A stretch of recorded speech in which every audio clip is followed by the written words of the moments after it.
何してるんだ？ネットで漫画を読んでるのよ。面白いか？面白いけどインパクトはないわね。ありふれた感じ。そんなレイムの脳みそをドロドロに溶かしてくれる最強の漫画家を教えてあげよう。悪いけどちょっとやそっとじゃビビらないわよ。山野はじめ先生を紹介するぞ。山野はじめ先生？知らないわね。山野はじめ先生は、日本の漫画家で、福岡県小倉市出身、立教大学文学部卒。月刊漫画が1983年12月号掲載のハピネス・イン・ビニールでデビュー。世の中のタブーばかりを扱った反社会的な作風を得意とする特殊漫画家で、その描写は極めて凄惨過激で、貧困差別電波不条理奇形障害者行員廃人強姦屍監禁心相関児童虐待。終わった？ドラッグエログロスカトロカニバリズム知覚神経精神世界信仰宗教まで数多くのタブーを題材としたストーリーに滑稽さの入り混じる入念な表現で底辺社会の無限地獄を書き続けた。ガロ系と呼ばれる日本のオルタナティブコミック作家の中でも、極北に位置する最も過激な作風の鬼畜系漫画家と域にはあるな。ご視聴ありがとうございました。おい、終わらすんじゃない、これから始まるんだぞ。もう十分ヤバい人ってことは伝わったからいいでしょ。丸の数が多すぎるのよ。描写の内容だけで。他に放送禁止できない単語ってあったっけ？って思っちゃった。まあ百聞は一見にしかずってイーロン・マスクも言ってるじゃないか。イーロンはそんなこと言わねえよ。今回は目玉の感想をブログから抜粋し、メタンに解説してもらう。一部作品ではなく山野先生に関しての感想だったりもするからご了承くださいなんだぜ。レイムも猫汁は知ってるだろ。猫のキャラクターよね。でも、その旦那さんが漫画家なんて知らなかったわ。まずは山野先生の単行本第1作目夢の島で会いましょうだ。表紙だけでこの気持ち悪さなのね。Amazon のレビューの情報なんだが、夢の島で会いましょうは急走版と改訂版の2種類があって、収録作品が一部違うみたいだな。急走版には食の探求者が、改訂版にはタンツボ劇場が収録されているらしい。目玉が持っていたのはタンツボ劇場が延々と収録されている再販バージョンだ。なんかゲロゲリの特典 CD みたいね。カニバリズムや子供を食べるみたいな感じが未掲載の理由みたいだな。目玉のブログの感想だ。人間として生まれて、生活して、死ぬまでの間、いろいろなルールを守っていないと罰せられる。物を盗むな、人を殺すな、強姦をするな。それは、世界の秩序を守るため、人間という生物が絶滅しないために必要となっている常識。これに反するものは非常識な人間だと言われる。その非常識を余すことなく詰め込んだ危険すぎる記書が本書である。この表紙からも伝わってくる凶悪かつ異常なオーラは、中を見ればさらに衝撃を受けることとなるぜ。裸のランチ夜のみだらな鳥のような意味不明な内容ではなく、それなりにストーリーがあり、登場人物もしっかり出てくる。しかし、一人残らずみんな狂っている。なんて言えばよいのか説明がつかないんだ。ちなみに猫汁先生は本作に感銘を受けて、18歳の時に山野先生と結婚しているぞ。感銘を受けたって。どんな脳みそをしていて、どんな生き方をしていればこんな物語やこんな絵が描けるのか、不思議でならない。ところで漫画は買えるの？山野はじめ先生の作品は、ほとんどが絶版で入手困難となっている。目玉は、金に余裕があった時に名作を3冊購入したぞ。夢の島で会いましょう混沌大陸パンゲアドブサライ劇場。どれも分厚く、エクチ本なんかよりもはるかに親や嫁に見られたくないな。その中でも特に過激なのが夢の島で会いましょうだ。ドリームアイスランドという短編に関しては、あまりにも内容がぶっ飛びすぎて、一旦読むのを休んだくらいだ。短編で休憩が必要なの？刺激が足りない、吐き気を催すような漫画が読みたい人にはぜひ読んでいただきたい。目玉でも一旦読むのを止めるくらい強烈なのね。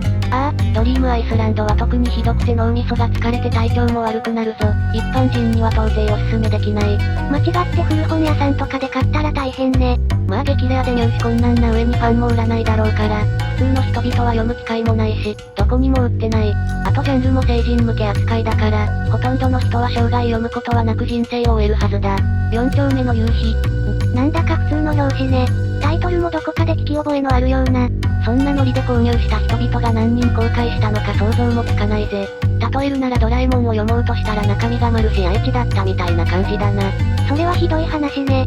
もちろん映画にもなった3丁目の夕日とは全く別物だ。描写のない山野はじめ先生の初期作品だ。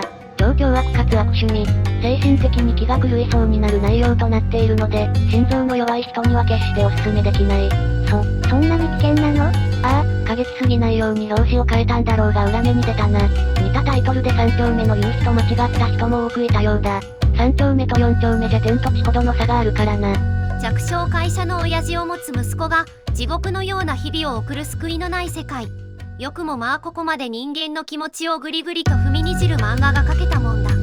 過激な作品は大量に出回っているが、ここまで息苦しく徹底的に読者を不快な気持ちにさせる作品は他に類を見ない。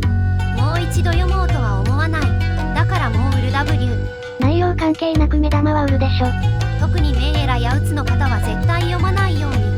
心にある程度の余裕がないと読破は厳しいだろう。相当ヤバい本みたいね。親父が工場の機械に巻き込まれて全身がぐちゃぐちゃになって死んだり、主人公が決まる害になったり、とにかくヤバい超有害図書だ。差別、偏見、貧乏、障害者。あまりにも過激なので本当に読む際は注意してほしい。さすが絶版になるだけあるわね。ところが何を血迷ったのかこの作品だけは Kindle で読める。いや、なんでだよ。ただ、サブカル好きの中では、伝説的一冊だからな。自分はサブカル好きだと自称していて読んでいない人はにわかだ。俺はにわかでした。気分が悪くなっても俺は知らんぜ。それにしても不憫だな。地獄だな。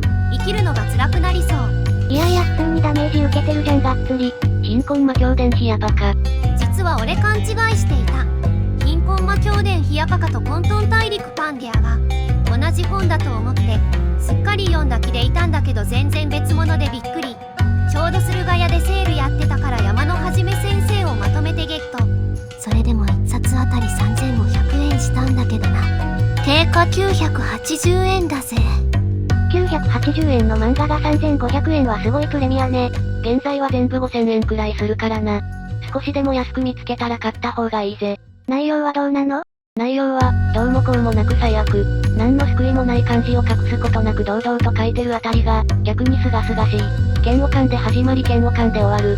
山のはじめ作品は、大体下記のような展開で繰り広げられることが多い。貧乏人は、見た目がひどい、生活がひどい、主人公、金持ちは、心がない。貧乏人は絶対勝てない。プライドが高いやつ特に勘違い女は、ひどい目に遭う。うんこ出てくる。子供が大人びていて残酷。目が死んでる。感情がない。猫汁。ダメなやつは、一生ダメで報われない。人殺し、残酷なやつ、非道な人間は、必ず幸せになって終わる。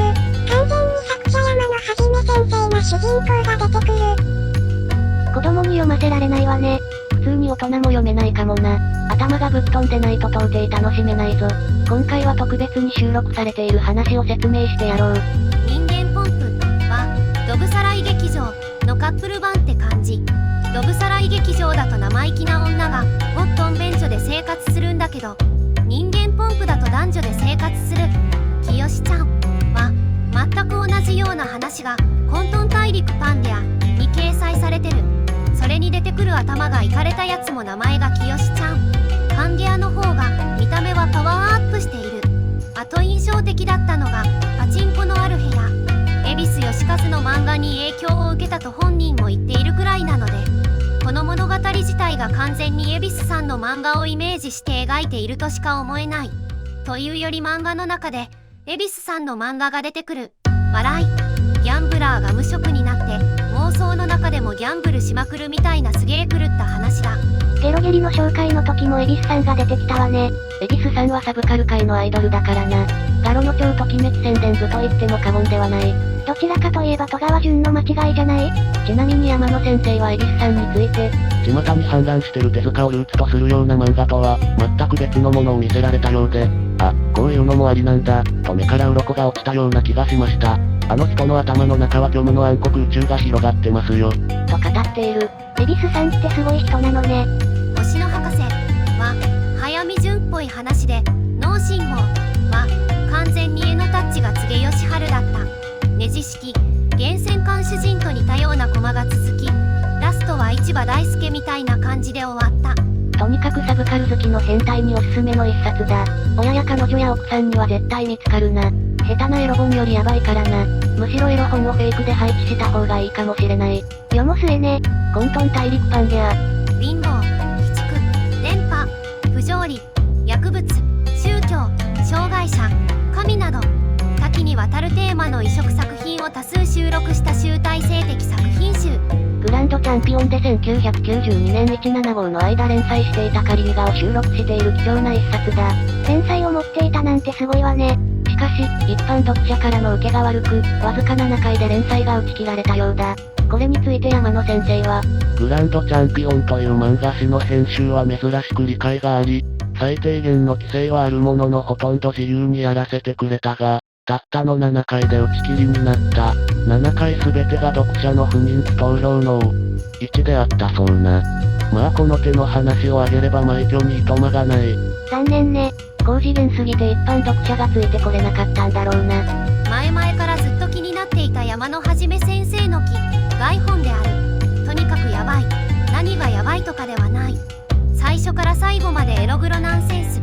電波系というかシュールというか、薬物濡れ、糞尿濡れ、血まみれ。この世のタブーを徹底的に詰め込み、見る者を奈落の底へ突き落とす。正義のかけらもない残酷非道な単編集。つまりは最高。いや、あえて褒めるならば最低。史上最低の漫画に違いない。ボロボロにけなしていると思うなら、それは間違いだ。俺は心から絶賛する。むしろ溢れんばかりの才能に嫉妬している。さすが、子猫汁先生の夫。頭の壊れ具合が違う。加護慎太郎先生、丸尾末広先生、宇治川板先生、市場大輔先生とも違う。今申し上げた先生方は自分の書きたいものがはっきりしている。しかし山野はじめ先生の作品は何の感情も見出せない。何がしたいのか理解できない。常人には決して理解のできない破壊と混沌が脳髄を蝕む。俺はこれを家宝として大切に保管するつもりだ。いや、金なくて転売しただろ。責任は一切取らないがぜひとも大金をはたいて地獄絵図を眺めてほしい。夢の島で会いましょうも読んだが、やっぱりこっちが好き。やっちゃダメなこと、見ちゃダメなことってどうしてこんなに美しいんだろうか。すごい絶賛ね。まあ、家宝と言いつつメルカリで全部売り飛ばしたがな。目玉は相変わらずね。今も山野先生は漫画を描いてるの？未公開作品を除けば、過激なタブー作品は1994年のドブサライ劇場までだな。山野一名義の作品を創作しつつ、猫汁と共同で猫汁作品を作っていた。猫汁がなくなって以降は、山野氏は猫汁愛というペンネームで猫汁を引き継いだ。そして山野一名義の1994年刊行のドブサライ劇場以来実に20年ぶりの新作が、書き下ろし育児漫画ソセジとなっている。全然雰囲気が違うじゃない？どうしちゃったの？山野先生は、2006年に再婚し、2008年6月26日に双子姉妹が誕生したんだ。その新しい家族との生活を書いた漫画がソセジだ。公式ホームページで山野先生は、子育て中のお母さんお父さん、これから子供を持ちたいと思っている若い人たち、はたまた昔の山の漫画を読んで心的外傷を負われた方々にもご一読いただければ嬉しいかなと。同じ作者とは思えないわね。電波系の漫画家が育児漫画を描くなんて誰も想像していなかっただろうな。というわけで今回は山野一先生を紹介したぞ。それではここまで。ご視聴ありがとうございました。